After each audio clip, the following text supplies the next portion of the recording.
အားလုံးပဲမင်္ဂလာပါမိတ်ဆွေတို့ဒီနေ့ကကျွန်တော်ဖုန်းတွေကိုမပုံတင်ဖုန်းအတစ်တွေပေါ့နော်အဲ့အရာတို့မပုံတင်ဘယ်လိုတင်မလဲဆိုတော့နီလန်းလေးကိုမျှဝေသွားမှာဖြစ်ပါတယ်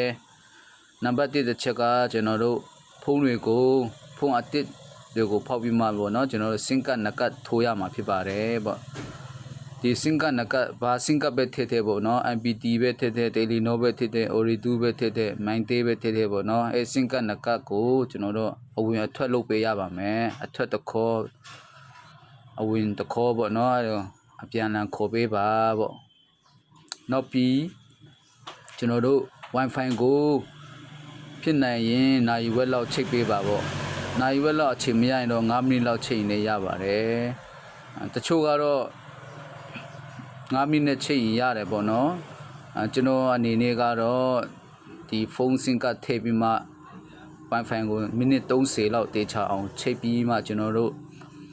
တရက်လောက်တော့ပြန်ထားပေးပါပေါ့တရက်လောက်မဟုတ်ရင်လည်း3နာရီလောက်ပေါ့နော်အဲ့လောက်ထားပေးပါပေါ့အဲ့ဆိုရင်ကျွန်တော်တို့